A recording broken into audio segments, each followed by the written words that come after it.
Hello students, मैं मुकेश पांडे।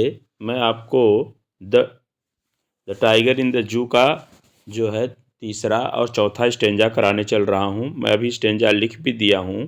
ही should be snarling around houses at the jungle's edge. उसके नीचे bearing his white fangs his claws. ठीक है। Terrorising the village, ये आपका स्टेंजा है। ठीक है। थैंक्स के बाद एक कॉमा होता है, फिर उसके बाद हिज क्लॉज है। ठीक। क्वेश्चंस है कि which animal is mentioned above. ये स्टेंजा दिया रहेगा और आपको ये क्वेश्चन देगा कि विच एनिमल इज मेंशनड, तो आप क्या कहेंगे? This is the tiger. ये एनिमल टाइगर ही है ना, जो ठीक है, जिसके बारे में बताया गया है। तो मेंशनड का मतलब उल्लेख किया गया है। ठीक। वेयर ऐसे होगा, इज यहाँ होगा। Where is he at present, वर्तमान में वह कहाँ है। तो आपको इसका आंसर देना होगा कि ही इज एट प्रेजेंट कहाँ पर, देखिए, near near houses at the jungle's edge, यहाँ है ना, near houses at the jungle's edge. ठीक है। तो अब यहाँ पर अराउंड हाउसेस दिया हुआ है, यहाँ आप अगर द लगा दे तो और अच्छा है। जैसे कैसे कि he is at present near the houses, अब आपके लिए विशेष हो गया, near the houses at the jungle's edge. तो आप इसका आंसर दे लिए। आप इसी प्रकार से बनाइए।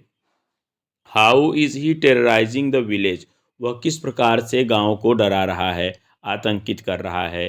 तो अब आप क्या आंसर देंगे कि he is terrorising the village. कैसे? बाई, बाई मतलब के द्वारा। और देखिए यहाँ पर लिखा होगा bearing, bearing his white fangs. Fangs किसके लिए बताया था? टीथ के लिए। ठीक है। By bearing his white teeth and clause. ठीक है।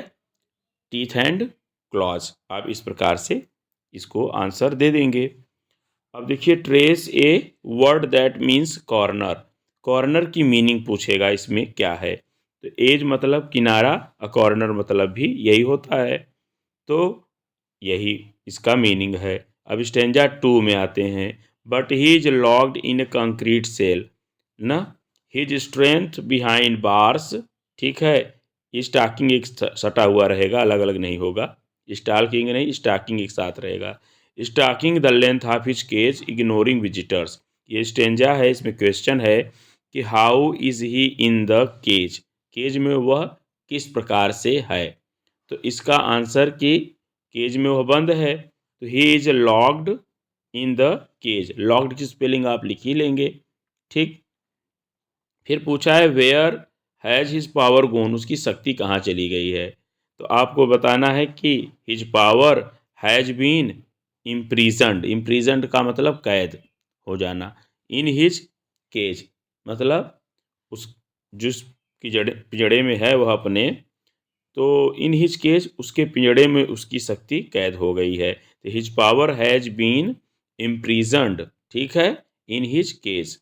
How does he react to the visitors, वह विजिटर्स की ओर कैसे रिएक्ट करता है। तो आपको बताए हैं ही इग्नोर्स, क्या कर देता है? ही इग्नोर्स द विजिटर्स। ठीक है। वह उन विजिटर्स को इग्नोर्स कर देता है। अब ट्रेस ए वर्ड, एक मीनिंग आपको खोजना है। That means power. तो पावर किसका मीनिंग होगा इस स्ट्रेंजा में? आपने यहीं पर स्ट्रेंथ पढ़ा है, ये स्ट्रेंथ, यही आपको लिखना है।